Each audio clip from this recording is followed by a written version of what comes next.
Student career point 89 में आप लोगों का स्वागत करता हूँ। बड़े दिन बाद ऑनलाइन आया हूँ। हाँ ठीक है, चलिए आज कुछ त्रिकोणमिति के फार्मूले देख लेते हैं जो कि बहुत ज़्यादा इम्पोर्टेंट हैं। ठीक है ना। और देखिए इसमें आई होप दैट कि एक बार अगर देख लेंगे ना तो समझ में तो आ ही जाएगा पूरी तरीके से। और आप लोग जानते हैं जैसा कि त्रिकोणमिति जो है वह पूरे का पूरा बेस है फार्मूले का। अगर आप लोग नहीं देखेंगे ना तो समझ लीजिए फार्मूला अगर याद नहीं है तो एक भी स्टेप आगे नहीं बढ़ सकते हो। ठीक है, चलिएगा देखिएगा। और इस टाइम जैसा कि आप लोगों को पता भी है कि एग्ज़ाम आने वाले हैं। ठीक है ना, चलिएगा आगे देखिएगा। इसमें सबसे पहले जो स्टार्टिंग पॉइंट है त्रिकोणमिति का स्टार्ट होता है यहाँ से। एक होता है फार्मूला पहला लाल बटे की कक्का। ठीक है, एक इसी का रिवर्सिबल होता है क्या के ए अपॉन के कितना होता है एल ए एल होता है। ठीक है ना, ये दोनों एक दूसरे के सीक्वेंस हैं।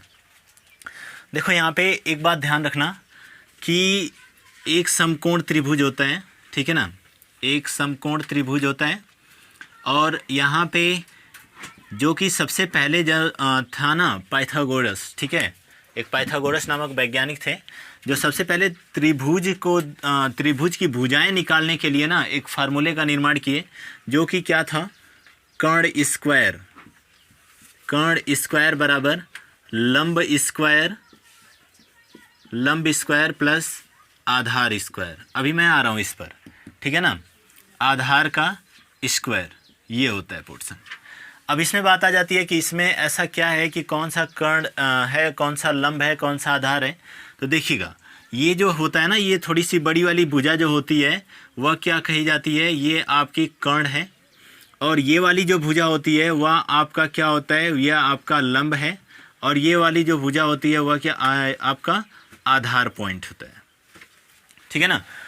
अब यहाँ पे देखिएगा अगर इस चीज़ का अगर हम देखें तो इस चीज़ को इतना भी लिख सकते हैं कि ए सी स्क्वायर बराबर कितना लंब का स्क्वायर। तो लंब का स्क्वायर का मतलब कि ए बी स्क्वायर और प्लस कितना बी सी का स्क्वायर कर सकते हैं।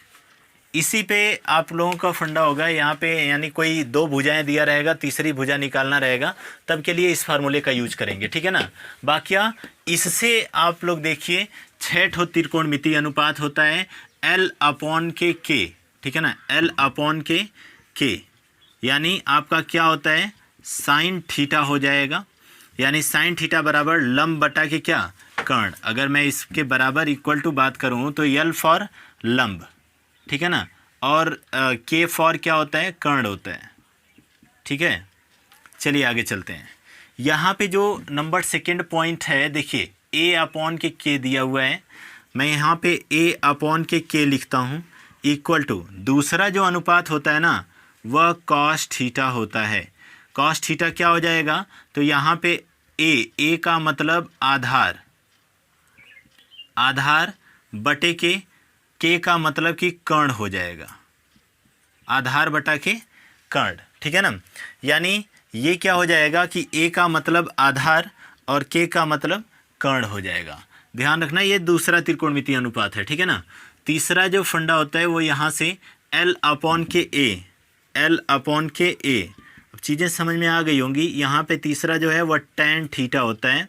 यहाँ पे कितना आ जाएगा, तो यहाँ पे लंब बटा के आधार आ जाएगा। ठीक है ना, लंब बटा के आधार आ जाएगा। ठीक है, अगला पॉइंट चल लेते हैं। इसीलिए रिवर्सिबल भी होता है। रिवर्सिबल का मतलब यह है कि कर्ण बटा के लंब। ठीक है, देखिए मैं इधर कर देता हूँ। ठीक है, कर्ण बटा के लंब। ठीक है, कर्ण बटा के लंब इक्वल टू कितना हो जाएगा, तो यह कर्ण बटा के लंब इक्वल टू आपका हो जाएगा लाल बटा के कक्का। ठीक है ना, कर्ण बटा के लंब कोसेक थीटा। ठीक है ना, बराबर इसको कितना लिख सकते हैं के अपॉन के एल। ठीक है ना। फिर उसके बाद अगर हम आते हैं कॉस थीटा का उल्टा सेक थीटा होता है और सेक थीटा क्या हो जाएगा, ये ऊपर चला जाएगा और ये वाला नीचे आ जाएगा। यानी कर्ण बटा के क्या आधार, कर्ण बटा के आधार हो जाएगा। यह क्या हो जाएगा, ये सेक थीटा होता है। मतलब कि कर्ण बटा के के अपॉन के ए। ठीक है, अब इसके बाद एक और होता है जो है कॉट थीटा, ठीक है। कॉट थीटा में आपका हो जाएगा आधार बटा के लंब, आधार बटा के लंब बराबर क्या, कॉट थीटा, ठीक है। कॉट थीटा हो जाएगा और यहाँ पे आपका क्या हो जाएगा, a अपॉन के लंब, लंब का लेंथ, ठीक है ना। इतना होता है, पहले इतना नोट कर लो, इसके बाद आगे चलते हैं, ठीक है। रोको जी इसको, हैं, कोई बात नहीं। चलो बच्चे अगला देखते हैं।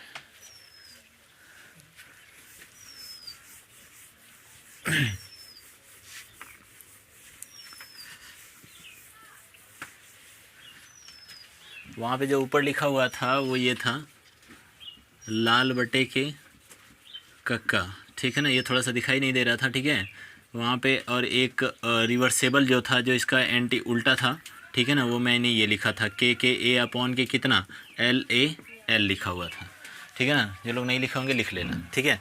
चलिए आगे चलते हैं। अब इसका देखो, जैसे जो त्रिकोणमिति का जो सिंबल है ना, जब दूसरा रिवर्स में होता है एक अनुपात, ठीक है ना। रिवर्स में मतलब कि देखोगे जब, तो यहाँ पे क्या है, यहाँ पे आपका आएगा साइन थीटा का क्या होता है, 1 अपॉन के cos theta, sorry cosec theta, ठीक है ना, 1 अपॉन के कोसेक थीटा। और इसका बच्चे अगर देखोगे कॉस थीटा का, तो बराबर 1 अपॉन के कितना हो जाएगा, सेक थीटा, ठीक है ना, 1 अपॉन के सेक थीटा। अब अगर उसके बाद हम देखेंगे तो यहाँ पे क्या, टैन थीटा बराबर क्या हो जाएगा, 1 अपॉन के कॉट थीटा हो जाएगा। समझ बात आ रही है ना। अब आगे चलते हैं। अब यहाँ पे देखते हैं, तो यहाँ पे देखिएगा ये कोसेक है ना। अगर मैं कोसेक को इधर करता हूँ, साइन को बटे में लेकर चला जाता हूँ, तो ये कोसेक का उल्टा मिल जाएगा हमें, ठीक है ना। देखो कोसेक थीटा बराबर 1 अपॉन के साइन थीटा। ये फालतू में नहीं लिखवा रहा हूँ, एक बात और ध्यान रखना कि फालतू में नहीं है, ठीक है ना, क्योंकि अभी इसका मतलब कि स्टेप बाय स्टेप यूज होगा और बड़ी दिक्कत होगी, ठीक है ना, अगर यहाँ पे वो यूज नहीं कर पाओगे तो, ठीक है। चलिए आगे, यहाँ पे सेक थीटा बराबर कितना हो जाएगा, 1 अपॉन के कॉस थीटा, ठीक है। और ये तीसरे वाले का क्या हो जाएगा, इसी तरीके से कॉट थीटा बराबर 1 अपॉन के कितना हो जाएगा, टैन थीटा। ये रिवर्सेबल वाला रहा, ठीक है ना। रिवर्सेबल मतलब कि विपरीत वाले, ठीक है ना, कि किसके उल्टा क्या होता है, ठीक है।